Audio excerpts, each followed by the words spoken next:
Hello guys, मैं नकुल कुमार अपने channel Nakul sir classes में आपका स्वागत करता हूं। तो सी टेट और टेट के लिए most important topic math pedagogy. तो मैथ से घबराना नहीं है, मैथ बहुत सिंपल है। स्टार्ट करते हैं। और याद रखें कि मैथ में जितने भी क्वेश्चंस आते हैं वो पेडागोजी से रिलेटिव जो है ना, बहुत अच्छे क्वेश्चंस होते हैं, बस बेस याद रखना। तो स्टार्ट कर दें। इसमें जो है इससे भी बेहतरीन बेहतरीन क्वेश्चन है। देखो, वह विधि जिसमें उदाहरणों द्वारा नए नियमों की स्थापना की जाती है उसे कहते हैं, क्या कहते हैं? आगमन विधि, विश्लेषण विधि, या संश्लेषण विधि, या निगमन विधि। तो जहाँ क्या होता है कि नए नियमों की स्थापना की जाती है उसे आगमन कहते हैं। क्या? आने वाला है ना, तो उसे कहते हैं आगमन विधि। तो इसका आंसर होगा फर्स्ट, आगमन विधि। अगला क्वेश्चन इस प्रकार है, क्या इसमें गणित शिक्षण में सबसे अधिक महत्वपूर्ण स्थान किससे प्राप्त होता है? लिखित कार्य में संशोधन से, अधिकाधिक होमवर्क से, ब्लैक बोर्ड पर गणित शिक्षण से, या ग्रुप अभ्यास से। तो आप जैसे शिक्षक हो तो क्या करोगे? बच्चों के लिए क्या करवाओगे कि अधिक से अधिक होमवर्क दोगे? नहीं, ठीक। या ग्रुप अभ्यास करवाएंगे? नहीं। या ब्लैक बोर्ड पर गणित शिक्षण करवाएंगे? नहीं। क्या करवाएंगे? बल्कि उसे हम बच्चों को क्या करवाएंगे? लिखित कार्य में संशोधन करवाएंगे। अगर गणित शिक्षण में सबसे अधिक महत्वपूर्ण स्थान किससे प्राप्त होगा तो वो होगा लिखित कार्य में संशोधन करने से। ठीक है, तो राइट ऑप्शन इसका ए होगा। अगला क्वेश्चन है, देखो, किसी मेले के अवसर पर कक्षा 4th में प्रतिशत प्रकरण के समय सेल पर कक्षा में चर्चा आरंभ की गई। कक्षा में इस प्रकार की चर्चा क्या कहलाएगी? अपने वाद विवाद संबंधी कौशलों को बढ़ाने में विद्यार्थियों की सहायता करती है। या सेकंड, कक्षा में गर्मा गर्मी वाली बहस आरंभ करती है और कक्षा का माहौल को ख़राब करती है। तो माहौल वाली एनसीएफ जो है 2005 जो है ये नहीं कहता। ठीक है, गर्मा गर्मी वाली तो कोई बात ही नहीं है, माहौल ख़राब तो ये हो गया गलत। फिर ये दूसरा, एक दूसरे के विचारों को सुनने में विद्यार्थियों की सहायता करती है और अपना तर्क प्रस्तुत करने के लिए उन्हें प्रोत्साहित करती है। तो ये जो ऑप्शन हमें राइट दिख रहा है, क्या होगा कि वे एक दूसरे को क्या करेंगे? विचारों को सुनेंगे और सुनने के बाद अपना तर्क प्रस्तुत करने के लिए प्रोत्साहित होंगे। ठीक है, तो बाकी इसमें वाद विवाद संबंधी कौशल बढ़ाने में विद्यार्थी की सहायता करेंगे? नहीं, ऐसा कुछ नहीं है। अपेक्षा की जानी चाहिए। इसमें क्या अपेक्षा की जानी चाहिए? क्योंकि वह कक्षा के शोर को बढ़ाती है। नहीं, कक्षा के शोर को नहीं बढ़ाती। तो इसका ऑप्शन राइट कौन सा होगा? हमारा थर्ड होगा। क्या होगा? एक दूसरे के विचारों को सुनने में विद्यार्थियों की सहायता करती है और अपना तर्क प्रस्तुत करने के लिए उन्हें क्या करती है? प्रोत्साहित करती है। ठीक है, अगला क्वेश्चन। यह क्वेश्चन उच्च क्रमीय चिंतन कौशल पर आधारित प्रश्न की मांग करते हैं। किसकी? संकेतों और चित्रों के ज्ञान की, या कुछ सीमा तक संज्ञानात्मक प्रयास एवं ज्ञान की, या थर्ड क्या है? तथ्यों नियमों सूत्रों का ज्ञान, या लैगोरिथम के ज्ञान की। तो इसका राइट ऑप्शन हमें चुनना है कि क्या होगा। तो उच्च क्रमीय चिंतन कौशल पर आधारित प्रश्न क्या होंगे? कुछ सीमा तक, क्या? कुछ सीमा तक संज्ञानात्मक प्रयास एवं ज्ञान की मांग करते हैं। ठीक, ठीक है, तो इसका राइट ऑप्शन होगा हमारा सेकंड। अगला क्वेश्चन है, यह वास्तविक है कि गणित को बहुत से छात्र कठिन समझते हैं, अतः स्कूल और शिक्षक द्वारा ठोस कदम उठाए जाने चाहिए जिससे छात्रों में गणित का स्तर बढ़ाया जा सके। उपरोक्त दृष्टिकोण है। ठीक है, अब हमें इसके दृष्टिकोण से देखना है, क्या माध्यमिक शिक्षा बोर्ड ने कहा, या मुद्रालय आयोग का है ये कहना, या शिक्षा नीति 1986 का, या राधा कृष्ण का। तो किसने कहा कि क्या कहा? यह जो वास्तविक है कि गणित को बहुत से छात्र क्या समझते हैं? कठिन समझते हैं, और स्कूल और शिक्षक द्वारा ठोस कदम उठाना जाना चाहिए जिससे छात्रों में गणित का स्तर बढ़ाया जा सके। तो ये जो कहा था वो कहा था शिक्षा नीति 1986 में का। ठीक है, किसका है यो? शिक्षा नीति 1986 का है। ठीक, नेक्स्ट क्वेश्चन पे चलेंगे। अगला क्वेश्चन क्या है कि छात्रों के मूल्यांकन के लिए सामान्यतः निबंधात्मक प्रश्नों का प्रयोग किया जाता है। इस प्रकार के प्रश्नों की सबसे बड़ी कमी होगी, क्या होगी? पहला ऑप्शन, इन प्रश्नों में वस्तुनिष्ठता एवं विश्वसनीयता की कमी होती है। दूसरा, ये प्रश्न विद्यार्थियों के लेखन कौशल की जांच के लिए सही नहीं होते। तीसरा, इन प्रश्नों की सहायता से किसी प्रकार का मूल्यांकन संभव नहीं है। लास्ट क्या उपरोक्त सही। तो सवाल को समझो, क्या कहा? छात्रों के मूल्यांकन के लिए सामान्यतः निबंधात्मक प्रश्नों का प्रयोग किया जाता है। ठीक है, निबंधात्मक प्रश्नों का प्रयोग किया गया। इस प्रकार के प्रश्नों की सबसे बड़ी कमी क्या होगी इसमें कि छात्रों के मूल्यांकन में सामान्यतः निबंधात्मक प्रश्नों का प्रयोग जब किया जाता है तो इस प्रकार के प्रश्नों में क्या होगी? सबसे बड़ी जो कमी होगी, इन प्रश्नों में वस्तुनिष्ठ एवं विश्वसनीयता की कमी होगी। तो इसका राइट ऑप्शन हमारा होगा फर्स्ट। क्या होगा? इन प्रश्नों में वस्तुनिष्ठता एवं विश्वसनीयता की कमी होती है। ठीक है, अगला अच्छा सवाल है ये कि भिन्न, है ना, भिन्न क्या होती है? पहले तो समझो, भिन्न में ऊपर होता है अंश और नीचे क्या होता है? हर। तो इसने यही कहा कि भिन्न के संबंध में निम्न में से कौन सा कथन सत्य नहीं है? तो देखो, अंश और हर। पहले बता दें कि अगर जैसे कि एक भिन्न 2/5, अगर इन दोनों में समान किसी अंक से अगर गुणा करें तो भिन्न के मान में कोई परिवर्तन नहीं होता है। ठीक है, अब पहला ऑप्शन जो है चेक पढ़ते हैं। यदि किसी भिन्न के अंश व हर को समान संख्या से गुणा कर दिया जाए तो उस भिन्न का मान नहीं बदलता। तो ये बात क्या होगी? सत्य अभी बताया कि देखो 3 से काट दे, 3 दूनी 6 और 3 पंजे 15। तो भिन्न क्या हमारी 2/5 ही है, तो इसके मान में कोई परिवर्तन नहीं होता। तो ये तो हमारी बात क्या राइट है। सेकंड में, यदि किसी भिन्न का अंश शून्य है तो उस भिन्न का मान शून्य हो जाता है। अगर अंश जो है शून्य है, ये मानो सपोज 2 ना होकर इस जगह क्या होता? 0 होता और नीचे क्या होता? 5। तो 0 को जब कोई संख्या भाग करेगी तो उसका मान क्या आएगा? 0 आएगा। ठीक है, तो क्या है? ये यदि किसी भिन्न का अंश शून्य हो तो उस भिन्न का मान शून्य होता है। तो ये भी हमारा सेकंड क्या राइट है। आगे चुनना है कि भिन्न एक अपरिमेय है। तो देखो, भिन्न जो है तीसरे में क्या क्या? भिन्न एक अपरिमेय होती है। अभी बताते हैं चौथे। देखो, जब किसी भिन्न के अंश व हर में कोई उभयनिष्ठ गुणनखंड नहीं हो तो भिन्न अपने न्यूनतम पदे में होती है। सही बात है। अगर जैसे कि मान लो 6 हमारा कितना आ गया था? 15। तो इनों में गुणनखंड है तो ये इसका यानी कि न्यूनतम पद हम निकाल सकते हैं। कैसे निकाल सकते हैं? जैसे कि 2 गुणा 3, क्योंकि 6 को हम 2 गुणा 3 लिख सकते हैं और 15 को लिख सकते हैं 5 गुणा 3, और 3 से 3 क्या हो गया? कैंसिल। तो क्या आ गया? 2/5 आ गया। तो ये जो है इस भिन्न का ये न्यूनतम रूप है, इससे न्यूनतम रूप नहीं हो सकता। अब इनके देखो हर में और अंश में कोई गुणनखंड नहीं है। अब तो जब नहीं है तो ये क्या होगा? इसका न्यूनतम रूप होगा। तो यही कहा चौथे पॉइंट में, जब किसी भिन्न के अंश व हर में कोई उभयनिष्ठ गुणनखंड नहीं होता है तो भिन्न अपने न्यूनतम पदों में होती है। तो ये भी राइट है।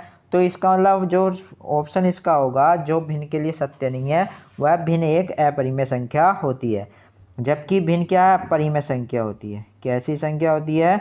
परिमेय संख्या। और इसने क्या कहा? अपरिमेय होती है। तो ये क्या हो गया? गलत। और यही हमारा क्या होगा? ऑप्शन होगा इसका राइट। अगला क्वेश्चन देख। विनय कक्षा 4th का छात्र है। कक्षा में गणित पढ़ाते समय अध्यापक ने निम्न संख्या श्यामपट्ट पर लिख दी, है ना। कुछ संख्या जो है ना श्यामपट्ट पर लिख दी। क्या लिखी? 69, 72, 79, फिर 87, 61 और 39। अध्यापक ने छात्र विनय से पूछा कि कौन कौन सी संख्या अभाज्य है। कौन कौन सी संख्या क्या है? अभाज्य है। तो विनय ने उत्तर दिया कि 72 और 39 अभाज्य संख्या है। तो इससे स्पष्ट होता है। तो इससे क्या तर्क लगाओगे आप? तो उसने क्या, विनय को पढ़ना नहीं आता। पहला ऑप्शन क्या, विनय को पढ़ना नहीं आता। दूसरा, उसे सम विषम तथा अभाज्य संख्याओं का ज्ञान नहीं है। और तीसरा, वह समझता है कि जो संख्या विभाजित हो जाती है वह अभाज्य है। या डी क्या हमारा फोर्थ जो है वो ये क्या, सभी। तो अब राइट ऑप्शन इसका चुनना है हमें।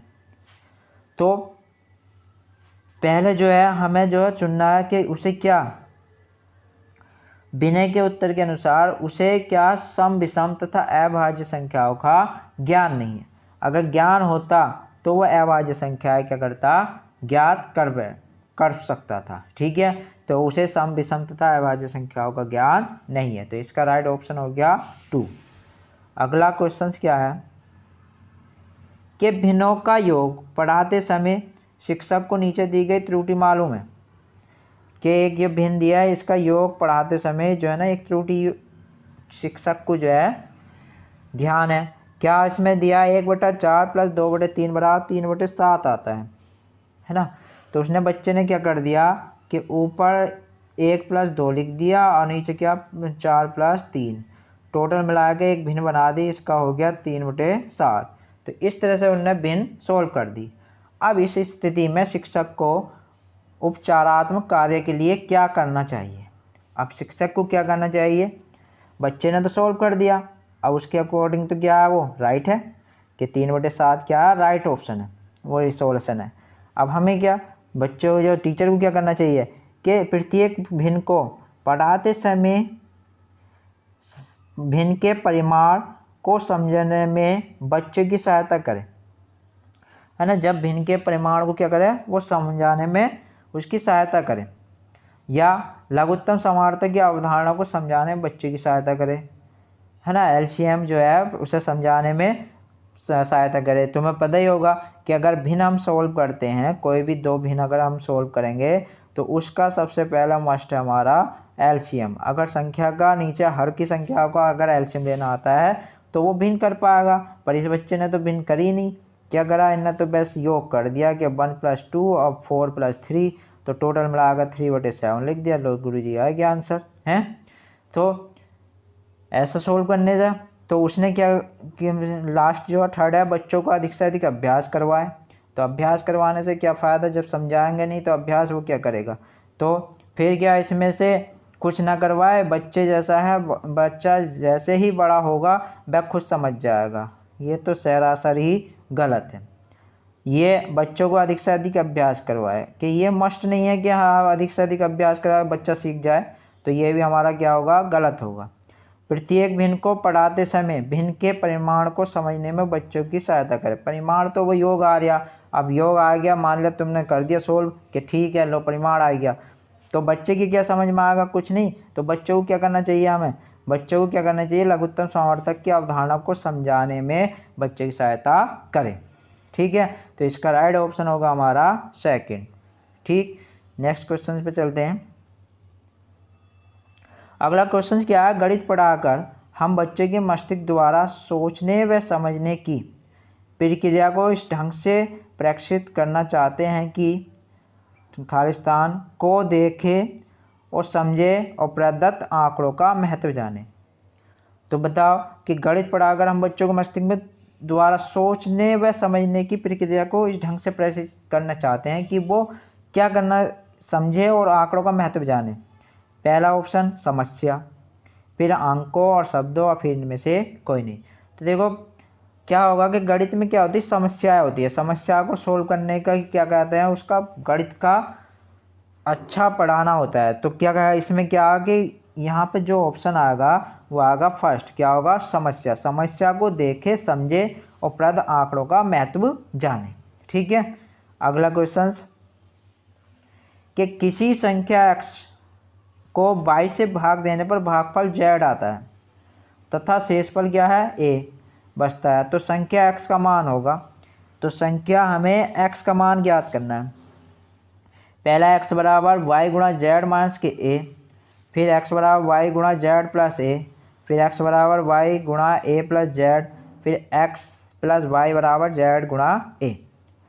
अब हमें पता होना चाहिए कि सबसे पहला हम बात करते हैं कि ये भाज्य, कि भाज्य बराबर जो होता है वो होता है भागफल, ठीक है, भागफल गुणा भाजक और प्लस शेषफल, ठीक है।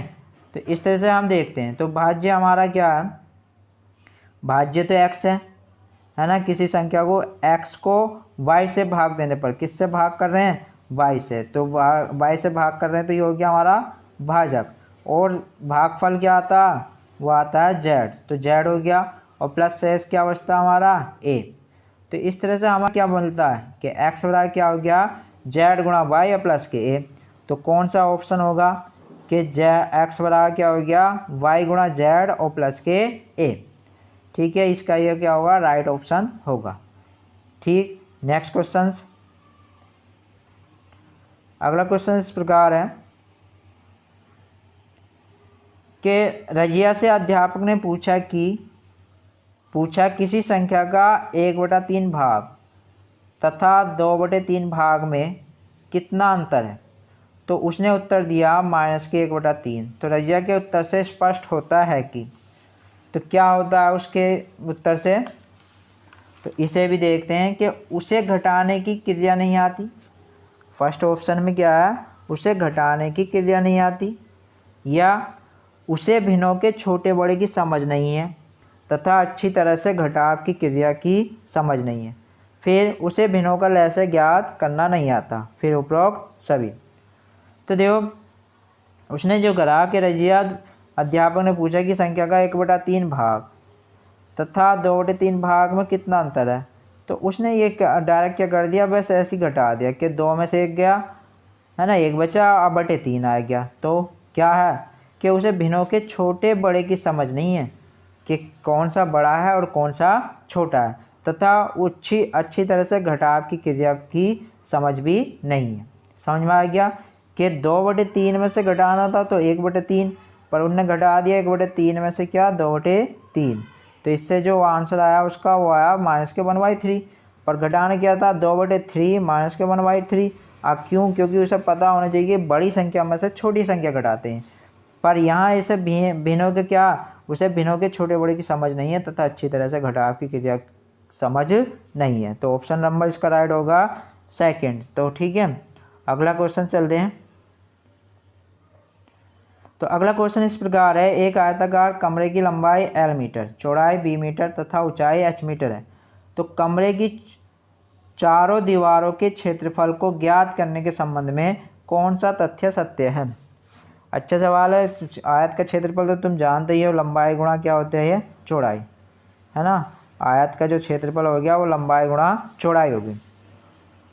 अब क्या कहा कि एक आयताकार लंबाई जो है ना L मीटर है और B मीटर चौड़ाई है, तो H मीटर ऊंचाई है। तो कमरे की चारों दीवारों के क्षेत्रफल हमें निकालना, चारों दीवारों के, है ना। कमरे का अगर क्षेत्रफल निकालते तो लंबाई गुणा चौड़ाई हो जाता, तो ये कमरे का आ गया, पर एक कमरे की ये लंबाई हो गई है ना। हमें निकालना चारों क्षेत्रफल का, चारों दीवारों का क्षेत्रफल ज्ञात करना।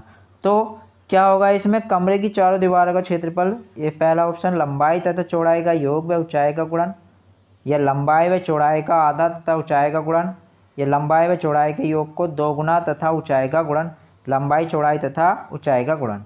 अब स्टार्ट करते हैं कि कैसे करते हैं। तो दीवारों का क्षेत्रफल, दीवार हमारी कितनी हो रही, 4 हो रही हैं, तो 4 हो रही हैं, तो दीवारों का जो क्षेत्रफल होगा वो क्या होगा, 2 गुणा लंबाई प्लस चौड़ाई और गुणा में क्या होगा H, ठीक है। किसी भी अगर दीवार का या कमरे का हमें चारों दीवारों का क्षेत्रफल निकालना तो ये फॉर्मूला यूज करेंगे, 2 × लंबाई प्लस चौड़ाई गुणा H। तो इससे क्या होगा, लंबाई तथा चौड़ाई के योग का दुगना, तो लंबाई तथा चौड़ाई के योग का दुगना और तथा ऊंचाई का गुणन। तो ऑप्शन नंबर कौन सा राइट हो गया, थर्ड, ठीक है, इसका थर्ड राइट होगा।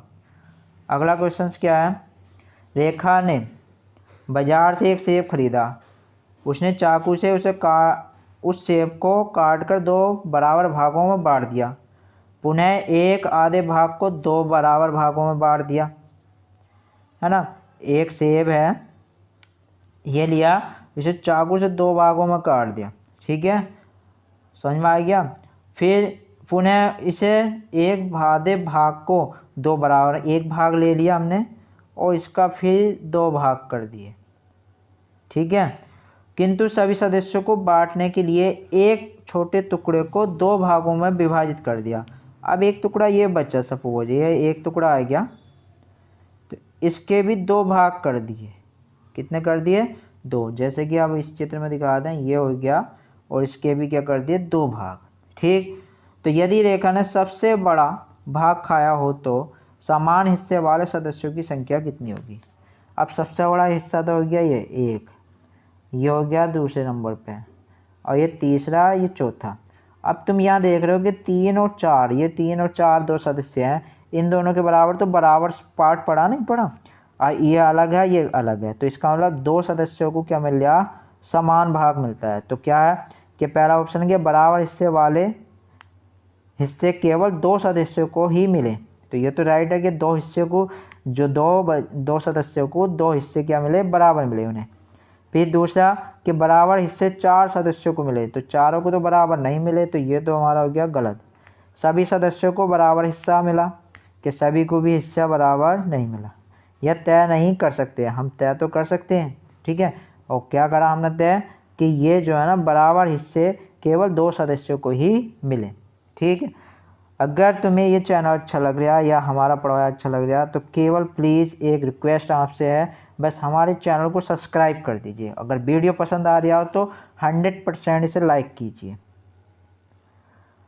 अगला क्वेश्चन है कि अध्यापक द्वारा छात्रों को दिए गए व्यंजक, है ना, एक व्यंजक दिया 12 गुणा 12 प्लस 2 गुणा 12 गुणा 10 पी प्लस 10 गुणा 10 को संक्षिप्त रूप में हल करने हेतु निम्नलिखित में कौन सी विधि उपयुक्त है?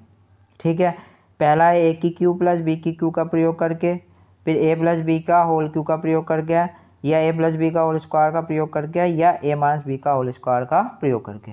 सबसे पहले बात कर लेते हैं, इतना तो मैथ पढ़ा होगा, सभी ने नहीं पढ़ा तो मैं समझा रहा हूँ कि यहाँ जो है ना दो की 2 गुणनखंड की बात हो रही है, तो 3 वाला तो आएगा नहीं कोई सा भी, तो ए और फर्स्ट और सेकंड तो हो गए कैंसिल। अब होती है इसकी, तो ये जो है थर्ड है, इसमें क्या होगा ए गुणा ए प्लस क्या होता है 2 गुणा ए गुणा बी, और प्लस क्या होता है बी गुणा बी, है ना, चाहे से ए स्क्वायर प्लस 2ab और प्लस के बी स्क्वायर भी लिख सकते हैं।